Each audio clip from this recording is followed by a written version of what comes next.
Hello student, आज हम जो टॉपिक देखेंगे वो है प्रकाश।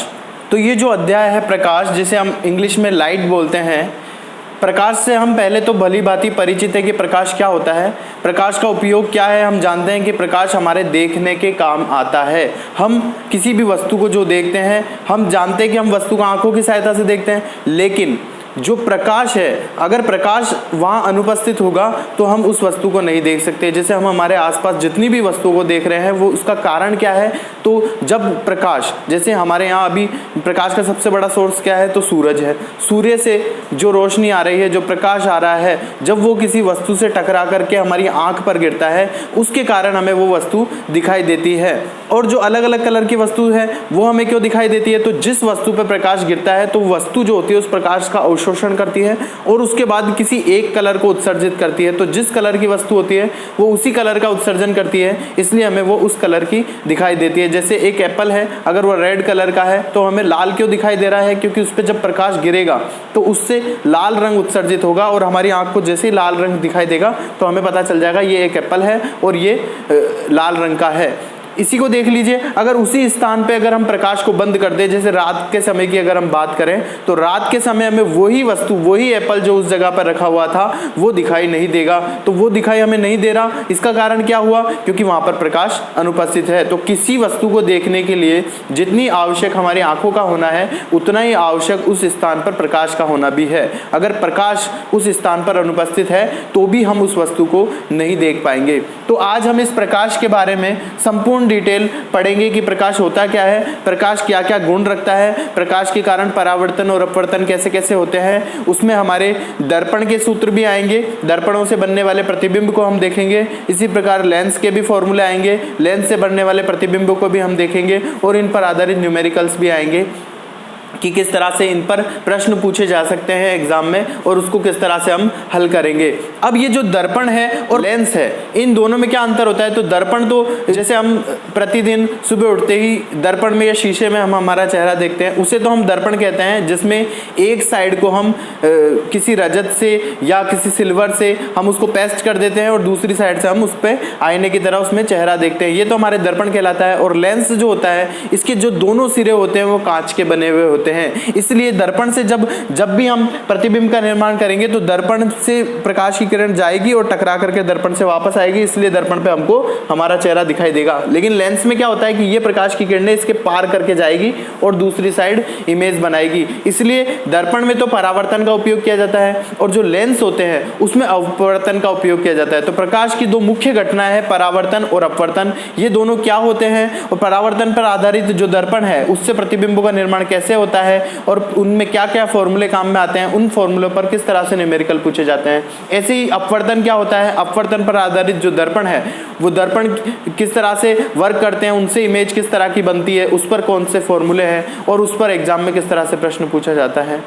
तो इन सारी घटनाओं को हम एक एक करके इस पूरे जो लेसन है, इस पूरे लेक्चर के अंदर हम देखने वाले हैं। तो हम शुरुआत करते हैं प्रकाश की घटनाओं से। तो प्रकाश की जो घटनाएं होती है वो मुख्यतः दो प्रकार से होती है। तो हम शुरुआत करते हैं प्रकाश की घटनाओं से। प्रकाश पर आधारित कौन कौन सी घटनाएं हैं? तो प्रकाश पर आधारित दो मुख्य घटनाएं होती है। एक होता है प्रकाश का परावर्तन और दूसरा होता है प्रकाश का अपवर्तन। ये दो मुख्य घटनाएं हैं जो प्रकाश के द्वारा घटित की जाती है। एक है परावर्तन और एक है अपवर्तन। पहले तो हम दोनों को परिभाषित कर लें। हम इन दोनों में को एक एक करके देखते हैं। तो सबसे पहले हम शुरुआत कर देते हैं प्रकाश के परावर्तन से और फिर हम उसको उस पर आधारित सभी घटनाओं को देखेंगे, इसको पूरा कंप्लीट करेंगे। उसके बाद हम अपवर्तन को स्टार्ट करेंगे। तो सबसे पहले हम जो टॉपिक ले रहे हैं वो है प्रकाश का परावर्तन। प्रकाश का परावर्तन। तो प्रकाश का परावर्तन क्या होता है? सबसे पहले तो इसको समझ लेते हैं हम, प्रकाश के परावर्तन से हमारा क्या तात्पर्य है। तो देखिए बच्चों, जब भी कोई सतह है, जैसे ये कांच की बनी हुई कोई सतह है, ये हमने एक कांच ले लिया, इस साइड हमने इसको सिल्वर से पेस्ट किया हुआ है, यहाँ पर कलर किया हुआ है। हमने कांच को देखा होगा, शीशे को देखा होगा कि उसमें जो दर्पण हमारा होता है उसमें एक साइड हमको रेड कलर का पेस्ट किया हुआ मिलता है। ये पेस्ट हमने नीचे की ओर किया हुआ है। तो हम जानते हैं ऊपर की साइड ये वाला जो सिरा है ये कौन सा बना हुआ है? कांच का बना हुआ है। ठीक है बच्चों, तो जब भी हम प्रकाश की किरण यहाँ से इस पर आपतित करेंगे तो प्रकाश की किरण ये जो है यहाँ पर हवा है और यहाँ पर कौन है, कांच है।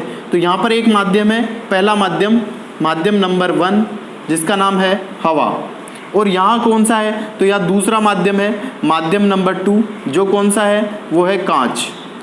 तो जब प्रकाश की किरण एक माध्यम से, पहला माध्यम कौन सा, हवा, तो यहाँ से चलती हुई आएगी और इस कांच पर टकराएगी, तो टकराने के बाद ही कांच से वापस मुड़ करके किसी कौन से माध्यम में, माध्यम 1 में। देखो ये यहाँ चल रही है, कौन सा माध्यम है, यहाँ पूरा हवा, पहला माध्यम, और टकराने के बाद जब दूसरे माध्यम से टकराई, यहाँ पर दूसरा माध्यम कांच से टकराई, तो टकराने के बाद पुनः इसी माध्यम में लौट गई, माध्यम 1 में ही लौट गई। तो माध्यम 1 में ये इस तरह से लौट गई। तो प्रकाश की ऐसी घटना परावर्तन कहलाती है। अर्थात जब प्रकाश एक माध्यम से दूसरे माध्यम में प्रवेश करता है तो प्रकाश की किरणें जब दूसरे माध्यम से टकराकर यदि पुनः उसी माध्यम में लौट जाए तो प्रकाश की ऐसी घटना को हम परावर्तन कहते हैं। देखिए बच्चों, दूसरी चीज, जिस बिंदु पर प्रकाश की किरण टकराती है उस पर अगर हम ऐसे लंब डालें, एक लंबवत रेखा खींचें, तो इस लंबवत रेखा को अभिलंब कहते हैं। इसको हम कहते हैं अभिलंब, इस लंबवत रेखा को हम अभिलंब कहते हैं। और अभिलंब कोण हमेशा जब भी इसमें हम निकालेंगे तो हमेशा अभिलंब के साथ निकालेंगे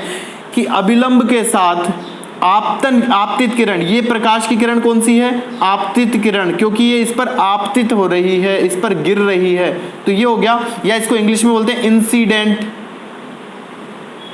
रे। कौन सी रे है, इंसिडेंट, जो इंसिडेंट हो रही है, आपतित हो रही है। तो आपतित किरण का अभिलंब के साथ जो कोण बनता है वो कोण कहलाता है आई या आपतन कोण। ये कोण कौन सा कहलाता है, आपतन कोण, क्योंकि ये आपतित हो रहा है। आपतित किरण का कोण क्या हो गया, आपतन कोण। दूसरा कि अभिलंब के साथ आपतित किरण का कोण तो हो गया आपतन कोण, इसको हमने आई बोल दिया। और अभिलंब के साथ ये जो दूसरी किरण है, ये कौन सी किरण हो गई, अब ये किरण है परावर्तित किरण। परावर्तित किरण क्यों नाम रखा है हमने इसका, तो परावर्तित किरण इसलिए रखा है क्योंकि इसका परावर्तन हुआ है। तो अभिलंब के साथ, इसके साथ जो परावर्तित किरण का कोण है, ये वाला, ये कोण हमारे क्या कहलाता है, परावर्तन कोण। इसका नाम आई है क्योंकि ये इंसिडेंट एंगल है, आपतित कोण है। और इसका नाम आर इसलिए क्योंकि ये रिफ्लेक्शन एंगल है, यानी परावर्तित कोण, परावर्तन कोण। परावर्तित किरण को हम बोलते हैं रिफ्लेक्शन या रिफ्लेक्टेड रे, परावर्तित किरण। तो ये आपतन कोण हो गया। और ये दूसरा आर, ये कौन सा हो गया, ये हो गया हमारे परावर्तन कोण। तो ये जो घटना थी हमने प्रकाश के परावर्तन की देखी। तो प्रकाश के परावर्तन में एक आपतित किरण होगी, जो अभिलंब से जो कोण बनाएगी वो आपतन कोण होगा, और टकराने के बाद वो उसी माध्यम में लौट जाएगी, और अभिलंब के साथ जो कोण बनेगा वो परावर्तन कोण होगा।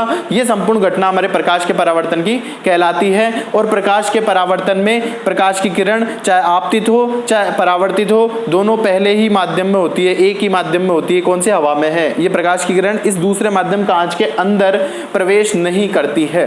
तो प्रकाश का परावर्तन को हमने समझ लिया कि प्रकाश का परावर्तन होता क्या है। अब परावर्तन में के जो नियम है, परावर्तन में 2 ही नियम आते हैं बच्चों, ये दोनों नियम ध्यान रख लो। पहला है कि आपतन कोण बराबर होता है परावर्तन कोण के। आपतन कोण बराबर होता है परावर्तन कोण के, यानी हमेशा आपतन कोण कौन सा है, आई, तो आई बराबर होगा किसके, तो परावर्तन कोण कौन सा है, आर, इसके।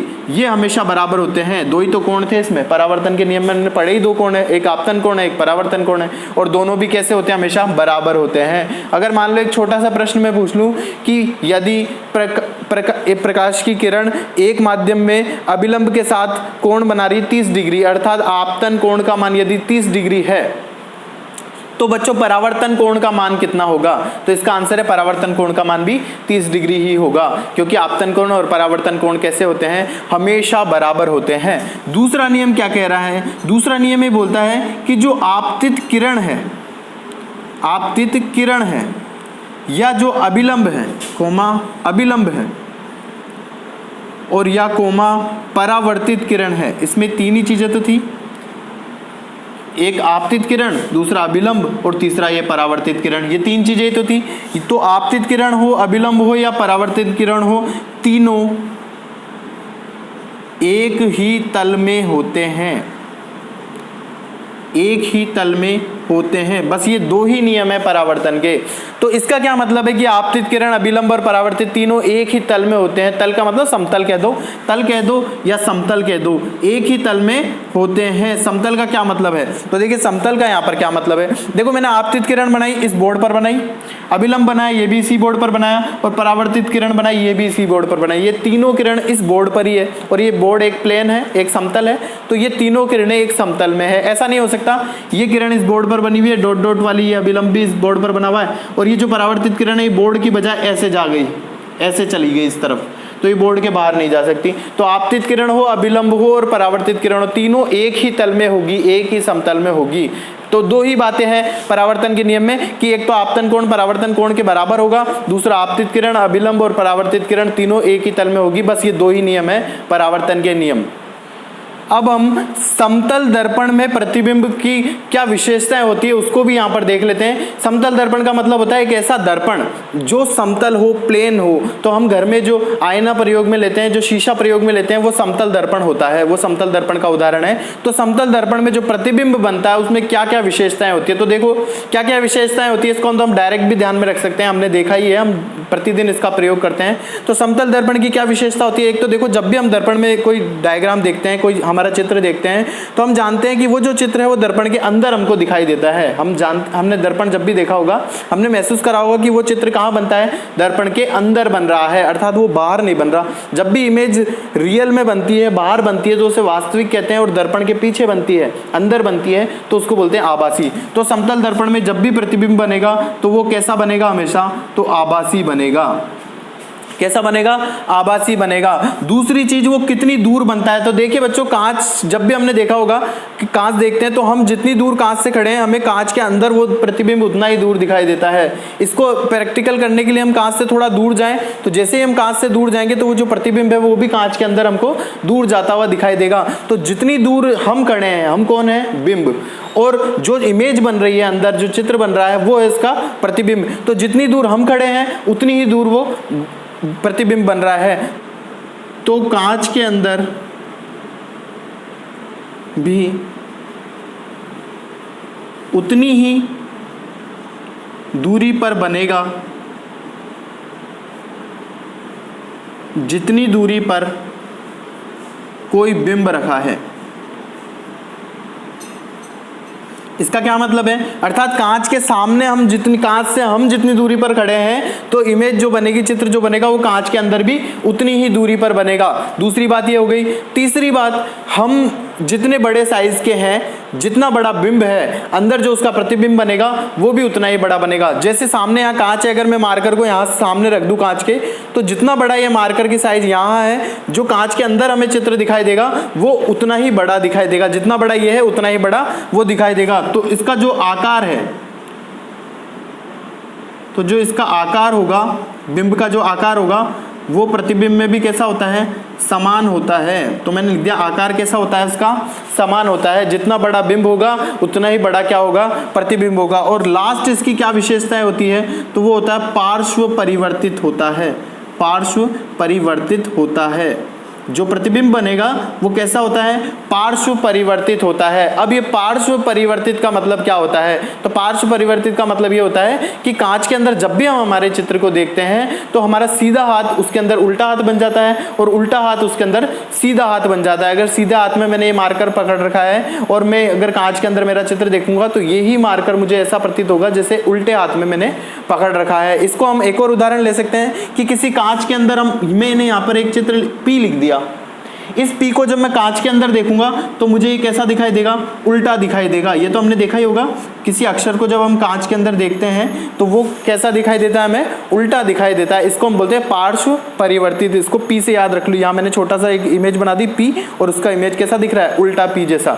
तो ये क्या हो जाता है? सीधा हाथ उल्टा हाथ, उल्टा हाथ सीधा हाथ। तो इस तरह से पलट के हमें चित्र दिखाई देता है। इसको हम बोलते हैं पार्श्व परिवर्तित। तो परावर्तन जब भी होता है समतल दर्पण से, तो समतल दर्पण से जब प्रतिबिंब बनेगा तो उसमें क्या क्या विशेषताएं होगी, वो सारी विशेषताएं हम इस एग्जाम्पल से याद रखें कि कांच के अंदर बनेगा, इसका मतलब आभासी हो गया। जितनी दूर हम खड़े हैं उतनी दूर अंदर बनेगा, जितने बड़े हम हैं उतना ही बड़ा बनेगा। और पार्श्व परिवर्तित होगा, वो पलट जाएगा। पी लिखेंगे तो वो उल्टा पी हमको दिखाई देगा।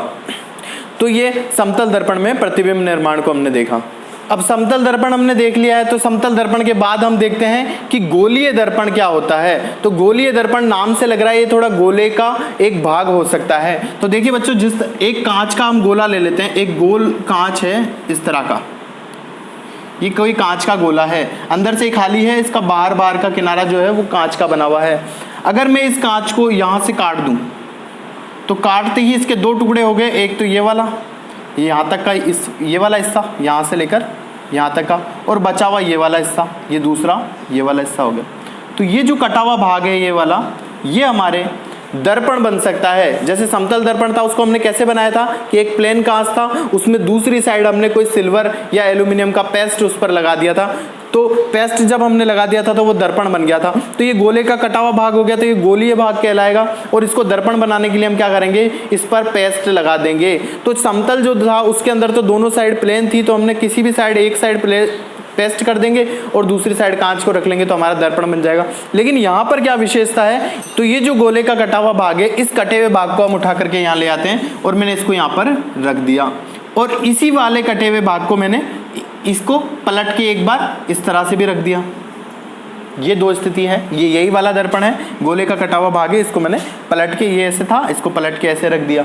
ठीक है बच्चों, अब हम क्या देख रहे हैं कि हमको क्या बनाना है, गोले का कटा हुआ भाग तो हमने ले लिया, हमको इसको दर्पण बनाना है। और जब दर्पण हमको बनाना है तो हम क्या करेंगे, इसके एक साइड पर सिल्वर या एल्यूमिनियम का पेस्ट कर देंगे, क्योंकि हमने समतल दर्पण में देखा था कि कांच का जो टुकड़ा था उस टुकड़े पर हम एक साइड सिल्वर या एल्यूमिनियम का पेस्ट कर देते हैं। तो इसमें भी हम वही स्थिति करेंगे। तो हमने क्या करा, देखिए बच्चों, इसमें इस तरफ भी कांच है अभी और इस तरफ भी कांच है, इसमें हमने एक साइड, ये बाहरी साइड क्या कर दिया, पेस्ट कर दिया सिल्वर या एल्यूमिनियम का, तो इस पर कलर कर दिया इस साइड।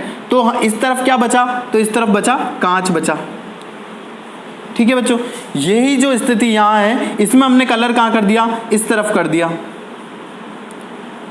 तो ये तो कलर हो गया। और इस तरफ कौन बचा, तो इस तरफ कौन बच गया, तो कांच बच गया। समतल दर्पण की जैसी स्थिति हमने बना दी। तो दर्पण में हमने एक तरफ कलर कर दिया था और एक तरफ कांच था, तो जिस तरफ कांच था उस तरफ से हम इमेज को देख सकते हैं, और दूसरी साइड हमने कलर कर रखा है। तो वो प्लेन था इसलिए उसका नाम समतल था, और एक साइड कलर कर दिया इसलिए वो दर्पण बन गया। तो कुल मिला के वो समतल दर्पण था। इसमें गोलीय दर्पण क्यों है, क्योंकि गोले का कटा हुआ भाग है इसलिए गोलीय है। और दर्पण क्यों है, क्योंकि एक साइड हमने इस पर क्या कर दिया, कलर कर दिया, इसलिए दर्पण बन गया। अब इसमें क्या विशेषता है, तो हमको देखो विशेषता कांच की साइड से देखनी है। अब जो गोलीय दर्पण होता है वो दो प्रकार का होता है, एक होता है अवतल दर्पण और एक होता है उत्तल दर्पण। हम पहचानेंगे कैसे कि कौन सा अवतल दर्पण है और कौन सा उत्तल दर्पण है, तो जिस तरफ से कांच होता है, देखो बच्चों इसमें कांच किस साइड है, इस साइड, जहां ये लाइनिंग की हुई है उसका मतलब वहां पर कलर कर रखा है, तो उस साइड तो कलर कर दिया, और इस साइड कौन है, कांच है। तो इस साइड जब कांच है तो कांच वाली साइड से देखना है। देखो ये जो दर्पण बन रहा है इसका ये बाहर का किनारा, ये दोनों बाहरी किनारे तो बाहर है, और जो बीच का हिस्सा है वो अंदर की ओर धसा हुआ है। देखो प्लेन तो इस तरह का होता, समतल दर्पण होता है तो इस तरह का होता है, पर इसका जो बीच का सिरा है ये इस अंदर की ओर धसा हुआ है इस तरह से। तो इस प्रकार के दर्पण को हम बोलते हैं अवतल दर्पण।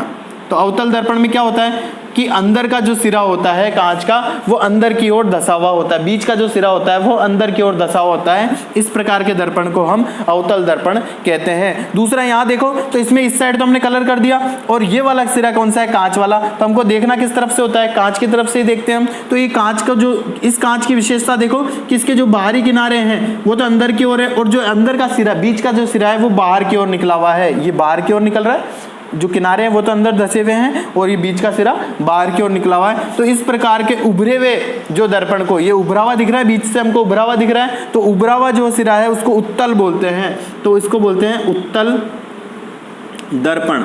तो ये हो गया अवतल दर्पण, जो अंदर से अवतल दर्पण का मतलब जो अंदर से बीच से धसा हुआ अंदर की ओर, तो ये अवतल दर्पण हो गया। और ये बीच से जो उभरा हुआ है ये हमारे हो गया उत्तल दर्पण। अब देखिए बच्चों, इनमें क्या क्या विशेष बातें आती है, वो सारी विशेष बातें हम यहाँ देखते हैं। तो पहली चीज तो देखो, ये जो भी दर्पण बना, ये दर्पण क्यों है, एक साइड कलर कर रखा है, एक साइड कांच है, इसलिए इसका नाम दर्पण है, और ये अंदर की ओर धसा हुआ था इसलिए इसका नाम अवतल हो गया। अब देखो, इस कांच का जो ये मध्य बिंदु होता है, ये वाला, इस मध्य बिंदु को पहली बात तो हम बोलते हैं मूल बिंदु। ये इस दर्पण का क्या कहलाएगा, मूल बिंदु कहलाएगा। और इस मूल बिंदु को मिलाने वाली ये जो रेखा है, कौन सी रेखा, अभी हम देखेंगे। पहले हम ये देखते हैं कि ये जो दर्पण है ये जिस गोले का कटा हुआ भाग है, यहाँ एक कोई ना कोई गोला रहा होगा, मैं गोला एक डॉट डॉट करके गोला बना देता हूँ। ये जो गोला था, जिस गोले से काट करके मैंने क्या निकाला था, ये दर्पण निकाला था। जैसे ये गोला था, इसको काट करके मैंने क्या निकाला था, दर्पण निकाला था। जो इस गोले का केंद्र था, ये केंद्र कहलाता है हमारे वक्रता केंद्र। तो ये जो दर्पण है, ये जिस गोले का कटा हुआ भाग है, उस गोले का कोई ना कोई तो केंद्र होगा, क्योंकि गोला जब ही खिंचता है जब हमारे पास कोई ना कोई केंद्र होता है। तो ये जो केंद्र है, ये हमारे कहलाएगा वक्रता केंद्र। तो वक्रता केंद्र की अगर परिभाषा भी दें तो हम दे सकते हैं कि जो हमारा दर्पण है, गोलीय दर्पण है, वो जिस गोले का कटा हुआ भाग है, उस गोले का जो केंद्र होता है वो क्या कहलाता है, वक्रता केंद्र कहलाता है। तो एक तो हो गया मूल बिंदु, इस दर्पण का मध्य बिंदु, इसको हमने कह दिया मूल बिंदु। एक हमारे पास हो गया वक्रता केंद्र, इस गोले का केंद्र, वो हो गया वक्रता केंद्र। और वक्रता केंद्र और मूल बिंदु को मिलाने वाली जो रेखा होती है, ये वाली रेखा, ये हमारी कहलाती है मुख्य अक्ष। ये क्या कहलाती है, मुख्य अक्ष। ये इनको सब चीजों को हमको ध्यान में रखना पड़ेगा, क्योंकि इससे अभी हम इमेज बनाएंगे। तो हमारा मुख्य अक्ष कौन सा हुआ, वक्रता केंद्र और मूल बिंदु को मिलाने वाली रेखा, ये हमारे क्या कहलाता है, मुख्य अक्ष कहलाता है। तो हमने मूल बिंदु देख लिया, वक्रता केंद्र देख लिया, मुख्य अक्ष देख ली। देखो वक्रता केंद्र जैसे ही हमारे पास आ गया मूल बिंदु से और वक्रता केंद्र, तो मूल बिंदु से और वक्रता केंद्र, ये जो दूरी होती है, इस दूरी को हम वक्रता त्रिज्या कहते हैं, या इस गोले की जो त्रिज्या है वो हमारी क्या कहलाती है, वक्रता त्रिज्या कहलाती है। वक्रता केंद्र जहां होगा वहां तक की दूरी क्या कहलाएगी, वक्रता त्रिज्या। तो यहां से यहां तक की दूरी क्या हो गई, वक्रता त्रिज्या हो गई। अब हम इसमें एक चीज और परिभाषित कर देते हैं। देखिए बच्चों, इससे जब भी हम इमेज बनाएंगे, जब भी हम चित्र बनाएंगे, तो कांच इस साइड है तो हम इस दर्पण के कहां खड़े होंगे, यहां खड़े होंगे। तो प्रकाश की किरणें यहां से आएगी। तो प्रकाश की किरणें जब मुख्य अक्ष के समांतर आती है, हमेशा ध्यान रखो ये नियम में मैं लिखवा भी दूंगा कि जब भी प्रकाश की किरण मुख्य अक्ष के समांतर, ये मुख्य अक्ष था, इसके समांतर प्रकाश की किरण देखो समांतर आ रही है। समांतर का मतलब ये समान दूरी है इनके बीच में, ये देखो समांतर आ रही है। तो ये प्रकाश की किरण आ रही है, इसी प्रकार से और प्रकाश की किरण आ रही है। ये सारी प्रकाश की किरण कैसी आ रही है, समांतर आ रही है, ये इस तरह से आ रही है। ये सारी मुख्य अक्ष के कैसी है, समांतर है। तो जब भी प्रकाश की किरणें मुख्य अक्ष के समांतर आती है, तो दर्पण से टकराने के बाद, अवतल दर्पण से टकराने के बाद, यहां से जैसे टकराएगी तो कहां से जाएगी, तो हमेशा एक निश्चित बिंदु से गुजरती है। देखो ये यहां से गुजरी, ये वाली प्रकाश की किरण आई, तो ये टकराने के बाद यहां से गुजरेगी। ये प्रकाश की किरण आ रही थी, ये टकराने के बाद यहाँ से गुजरेगी। ये प्रकाश की किरण आ रही थी, ये भी टकराने के बाद यहाँ से गुजरेगी। हम देखेंगे कि जितनी भी प्रकाश की किरणें मुख्य अक्ष के समांतर आएगी, वो हमेशा एक निश्चित बिंदु से गुजरेगी। इसको, इस अक्ष को काटने वाला एक बिंदु है ये वाला, इस निश्चित बिंदु से गुजरेगी। इस निश्चित बिंदु को हम बोलते हैं, इसको हम बोलते हैं फोकस बिंदु। ये कौन सा बिंदु कहलाता है, फोकस बिंदु। एफ से कह दो, ये वक्रता केंद्र था, इसको सी से हम कह सकते हैं। और ये हमारा फोकस बिंदु हो गया, ये किससे कहला गया, एफ से कहलाएगा। और ये फोकस बिंदु की और मूल बिंदु की जो दूरी होती है, यहाँ से यहाँ तक की जो दूरी है, ये दूरी हमारी कहलाती है फोकस दूरी। ये दूरी क्या कहलाती है हमारे, तो ये कहलाती है फोकस दूरी। वक्रता केंद्र की दूरी हमेशा कहाँ से नापेंगे, मूल बिंदु से नापेंगे। मूल बिंदु से वक्रता केंद्र की दूरी वक्रता त्रिज्या, मूल बिंदु से फोकस की दूरी फोकस दूरी। ये हो गया वक्रता केंद्र, ये हो गया फोकस। तो वक्रता केंद्र और फोकस, इन दोनों का विशेष ध्यान रखें कि वक्रता केंद्र क्या होता है और फोकस क्या होता है। तो गोले का कटा हुआ जो भाग है, हमारा जो दर्पण, जिस गोले का कटा हुआ भाग है, उस गोले का केंद्र तो वक्रता केंद्र। और मुख्य अक्ष के समांतर आने वाली प्रकाश की किरणें जिस बिंदु से होकर के जाती है, वो हमारा फोकस बिंदु कहलाता है। इस तरह से हमने इसको परिभाषित किया। अब देखिए, ये हमारा दूसरा दर्पण ले लेते हैं। ये हमारा कौन सा दर्पण है, उत्तल दर्पण है। उत्तल दर्पण की क्या विशेषता है, तो इसका जो कांच है उसका मध्य भाग क्या है, बाहर की साइड उभरा हुआ है। तो ये उभरा हुआ हो गया। अब हम इसमें भी जो केंद्र बिंदु है, ये हमारे कौन सा कहलाएगा, तो ये हमारे वही मूल बिंदु कहलाएगा। तो ये मूल बिंदु हो गया। अब ये जो है, ये हमारा दर्पण जिस गोले का कटा हुआ भाग है, देखो इस तरह का गोला है, तो इसमें जो गोल बनाएंगे हम चारों तरफ, तो वो इस तरह, इसमें से किसी गोले का कटा हुआ भाग है, इस गोले को हमने काट दिया, तो ये इतना कांच हमारे पास बच गया था। तो ये इस गोले का कटा हुआ भाग है, देखो ये इस तरह से गोल हो रहा है, तो इस तरफ बनेगा गोला ऐसा, तो उस गोले का कटा हुआ भाग हमको दिख रहा है। तो जिस गोले का कटा हुआ भाग है, उसका जो केंद्र होगा, उसका जो केंद्र, इस गोले का जो केंद्र होगा, वो केंद्र हमारे कौन सा कहलाएगा, वक्रता केंद्र कहलाएगा, जिसको हम किससे लिखते हैं, सी से लिखते हैं। तो वक्रता केंद्र हमारे पास हो गया। मूल बिंदु से वक्रता केंद्र की जो दूरी होगी, ये हमारी क्या कहलाएगी, ये कहलाएगी हमारी वक्रता त्रिज्या कहलाएगी। इस दोनों को हमने मिला दिया। और मूल बिंदु और वक्रता केंद्र को मिलाने वाली जो रेखा होगी, ये हमारी क्या कहलाएगी, तो ये हमारी मुख्य अक्ष कहलाएगी। तो ये हमारे पास मुख्य अक्ष भी आ गया। अब हम बात करें फोकस दूरी की, तो फोकस दूरी क्या होगी? तो देखिए बच्चों, फोकस दूरी को परिभाषित करते, इसमें कांच किस साइड है? इसमें भी इसी साइड है। तो यहाँ पर जो इमेज हम रखेंगे वो कहाँ रखेंगे? यहाँ पर कहीं पर रखेंगे। तो ये जो मुख्य अक्ष है ये वाली, इस मुख्य अक्ष के समांतर आने वाली प्रकाश की किरणें, जैसे ये कोई समांतर आ रही है, ये प्रकाश की किरण समांतर आ रही है, ये मुख्य अक्ष के कैसी आ रही है? सारी समांतर आ रही है इस तरह से। तो जैसे ही इस कांच से टकराएगी तो टकराने के बाद परावर्तित होगी, तो हम परावर्तन की सारी घटनाएं देख रहे हैं। और दर्पण है यह, तो दर्पण से तो हमेशा परावर्तन ही होता है। ये दूसरी साइड तो हमने पेस्ट कर रखा है, तो प्रकाश की किरण कलर में नहीं जा सकती, ये वापस इस तरह रिफ्लेक्ट होगी, परावर्तित होगी। तो प्रकाश की किरणें इस तरफ कहीं निकलेगी। तो प्रकाश की किरणें जो समांतर आ रही है, वो समांतर प्रकाश की किरणें कहाँ से गुजरेगी? तो वो इससे टकराने के बाद इस तरह से गुजर जाएगी। ये प्रकाश की किरण आई तो ये टकराने के बाद इस तरह से गुजर जाएगी। यहाँ प्रकाश की किरण टकराने के बाद पीछे चली जाएगी। यहाँ से जो प्रकाश की किरण आ रही है वो टकराने के बाद इस तरह से चली जाएगी। ये जो प्रकाश की किरण आ रही है ये टकराने के बाद इस तरह से चली जाएगी। तो जो सारी प्रकाश की किरण आ रही थी वो टकराने के बाद पीछे की ओर चलेगी। तो देखो ये प्रकाश की किरण हमें इस तरफ जा रही है, तो हमें ऐसा लग रहा है कि ये प्रकाश की किरण इस तरफ बढ़ रही है आगे। तो हमें ऐसा लग रहा है कि ये प्रकाश की किरण कहाँ से आती हुई दिखाई दे रही है, डॉट डॉट करके बना दे, तो मुझे ऐसा लग रहा है ये यहाँ से आ रही है। ठीक है बच्चों, इसी प्रकार ये जो प्रकाश की किरण यहाँ जा रही है, मुझे ऐसा प्रतीत हो रहा है अगर मैं इसको पीछे बढ़ाऊं तो ये इस बिंदु से आ रही है। ऐसे ये प्रकाश की किरण जो इस तरफ जा रही है, ये कहाँ से आती हुई दिख रही है मुझे? कि यहाँ से आती हुई दिख रही है, यहाँ से। ये प्रकाश की किरण जो इस तरफ जा रही है, ये मुझे कहाँ से आती हुई लग रही है? तो डॉट डॉट बढ़ाऊं तो ऐसा लग रहा है ये यहाँ से आ रही है, इधर से आ रही है और यूँ जा रही है। ऐसे प्रकाश की किरण जो ये जा रही है, मुझे ऐसा लग रहा है कि ये कहाँ से आ रही है? कि इस बिंदु से आ रही है। तो मुझे लग रहा है ये जो सारी प्रकाश की किरणें परावर्तित हुई है, ये दर्पण के पीछे उस साइड किसी एक निश्चित बिंदु से आ रही है। बस यही बिंदु हमारा क्या कहलाएगा? फोकस बिंदु। ये बिंदु हमारा क्या कहलाएगा? फोकस बिंदु। देखो प्रकाश की किरणें समांतर आ रही थी, तो टकराने के बाद जिस बिंदु से गुजरी वो कौन सा है? फोकस बिंदु। यहाँ प्रकाश की किरणें समांतर आ रही थी, लेकिन इसमें फोकस कहाँ है? तो ये जो दर्पण हमने बनाया उत्तल दर्पण में फोकस कहाँ आ रहा है? दर्पण के अंदर आ रहा है, दर्पण के अंदर आ रहा है। तो दर्पण के अंदर प्रकाश की किरणें तो जा नहीं सकती। तो प्रकाश की किरणें जब दर्पण के अंदर नहीं जा सकती, तो वहाँ जो बिंदु, तो वहाँ क्या होगा? हमें आभास होगा कि वहाँ से प्रकाश की किरणें आ रही है। इसलिए प्रकाश की किरणें परावर्तित होकर चारों दिशाओं में फैल गई, और वही मूल बिंदु और फोकस के बीच में जो दूरी होगी यहाँ से लेकर यहाँ तक की, वो हमारे क्या कहलाएगी? फोकस दूरी कहलाएगी।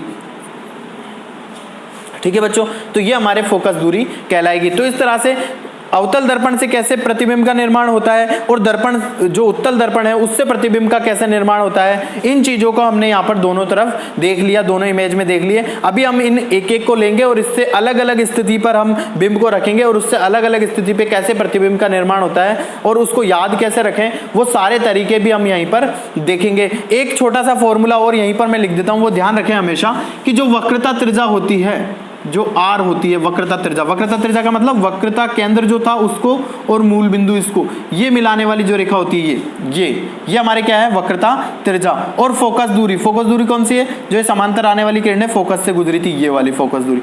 हमेशा ध्यान रखो कि दर्पण की जो वक्रता त्रिज्या होती है आर, इस त्रिज्या वक्रता त्रिज्या को हम क्या कह रहे हैं? कैपिटल आर, यहाँ से यहाँ तक की दूरी। तो ये जो वक्रता त्रिज्या होती है कैपिटल आर, ये हमेशा जो फोकस दूरी होती है, देखो फोकस दूरी छोटी है, कम दिख रही है हमको, और वक्रता त्रिज्या बड़ी है, तो फोकस दूरी का दुगना कौन होता है? वक्रता त्रिज्या होती है। अर्थात ये फोकस दूरी ये जो होती है, ये इस वक्रता त्रिज्या की आधी होती है। कैसे भी कह लो कि ये फोकस दूरी अगर 1 सेंटीमीटर है तो उसकी वक्रता त्रिज्या कितनी होगी? 2 सेंटीमीटर होगी। या हम कहें वक्रता त्रिज्या 4 सेंटीमीटर है तो फोकस दूरी कितनी होगी? तो 2 सेंटीमीटर होगी, इसका आधा। तो वक्रता त्रिज्या बड़ी होती है और फोकस दूरी उसकी आधी होती है। तो वक्रता त्रिज्या r बराबर होता है 2 गुणा फोकस दूरी। एक छोटा सा फॉर्मूला r बराबर 2f, इसको हमेशा ध्यान में रखो।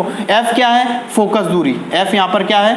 तो f है फोकस दूरी, और r क्या है? r है यहाँ पर वक्रता त्रिज्या। बहुत ही इंपॉर्टेंट ये रिलेशन है। अगर मान लो छोटा सा न्यूमेरिकल आ जाए, बोल दे किसी दर्पण के लिए वक्रता त्रिज्या r का मान 10 सेंटीमीटर है, तो उस लेंस के लिए फोकस दूरी ज्ञात करो, तो r की जगह कितना रख देंगे? 10 सेंटीमीटर बराबर 2 और गुणा f। तो यहाँ से f का जब मान निकाले 2 का भाग लग जाएगा, तो 10/2 बराबर 5। तो इसकी फोकस दूरी कितनी आ गई? 5 सेंटीमीटर आ गई। तो इस तरह से हम इसको सॉल्व कर लेंगे। सेंटीमीटर में आंसर दिया तो सेंटीमीटर में, और अगर किसी और मात्रक में दिया तो मात्रक भी यहाँ पर चेंज करके देख सकते हैं। तो इस तरह से हम इसके ये छोटा सा इस पर न्यूमेरिकल हम हल कर सकते हैं। एक छोटा उदाहरण भी हमने यहाँ पर देखा। एक हम साथ में ये भी देख लेते हैं कि हम जो ये दर्पण होता है, चाहे उत्तल हो या अवतल हो, इस तरह का जो दर्पण होता है, इस दर्पण से जब भी हम दूरियां निकालते हैं कि जैसे, तो दूरियां हमेशा, एक तो चीज़ ध्यान रख लो, मूल बिंदु से निकालेंगे। ये क्या है हमारा मूल बिंदु, तो दूरियां हमेशा किससे निकालेंगे, मूल बिंदु से निकालेंगे। अच्छा, अगर ये अवतल दर्पण है, इस तरफ हमने कलर कर रखा है, इसका कांच, ये वाला सिरा कांच का सिरा है, और इस कांच का जो केंद्र बिंदु है ये अंदर की ओर धसा हुआ है, इसलिए कौन सा हो गया, हमारे अवतल दर्पण हो गया। तो अवतल दर्पण हो गया। तो इस अवतल दर्पण में हम देख रहे हैं कि जो हम इमेज बनाएंगे, तो कांच इस साइड है, तो इमेज किस साइड से बनेगी, इस तरफ बनेगी। यहाँ हमको कोई बिंब रखना पड़ेगा इसके सामने, तो यहाँ से प्रकाश की किरणें आपतित होगी इस दिशा में। तो ये कौन सी दिशा होगी, प्रकाश की किरण की आपतन की दिशा, प्रकाश की किरण की आपतन की दिशा। तो जब भी हम दूरियां नापेंगे, तो दूरियों को, जो दर्पण से दूरियां लेते हैं, तो कहीं पर दूरी धनात्मक लेते हैं, कहीं पर दूरी ऋणात्मक लेते हैं। तो कहाँ दूरी धनात्मक लेनी है और कहाँ दूरी ऋणात्मक लेनी है, इसको हम क्लियरली यहाँ पर समझ लें, क्योंकि हमको जब भी दर्पण से दूरियां निकालनी होगी तो हमको ये पॉजिटिव और नेगेटिव साइन का बहुत उपयोग है इसका, क्योंकि न्यूमेरिकल में जो आंसर हमारे आ रहा होगा, हमेशा वो आंसर हमारे प्लस में भी दिया होगा और माइनस में भी दिया होगा। तो जितना जरूरी हमारे वो आंसर निकालना है, उतना ही जरूरी, बल्कि उससे भी ज़्यादा जरूरी उसका चिन्ह का पता करना भी है। तो चिन्ह कैसे पता होगा, तो देखो मूल बिंदु से जब हम इधर यहाँ दूरी निकालनी हो, यहाँ निकालनी हो, यहाँ निकालनी हो, यहाँ निकालनी हो, दर्पण के बाद मूल बिंदु से इस दिशा में जब भी दूरी निकालनी हो, चाहे कहीं पर भी हो, तो ये कौन सी दिशा है, जिस दिशा में प्रकाश की किरण आ रही है। देखो प्रकाश की किरण आपतित किस दिशा में हो रही है, इस दिशा में, और दूरी भी हम किस दिशा में, इसी दिशा में निकाल रहे हैं। तो हम समान कार्य कर रहे हैं, जैसा प्रकाश की किरणें आ रही है वैसे ही दूरी हम निकाल रहे हैं। तो जब समान कार्य होता है तो वह हमेशा होता है धनात्मक। कैसा होता है, धनात्मक होता है। जैसे प्लस प्लस प्लस ही होता है, माइनस माइनस प्लस ही होता है। क्यों होता है, क्योंकि समान कार्य है, प्लस प्लस एक जैसे हैं तो प्लस, माइनस माइनस ये भी एक जैसे हैं तो भी प्लस। तो कुल मिला के जब समान कार्य होता है तो कैसा होता है, धनात्मक। इसलिए प्रकाश की दिशा में ही हम कार्य करेंगे तो हमारा दूरी कैसी आएगी, धनात्मक आएगी।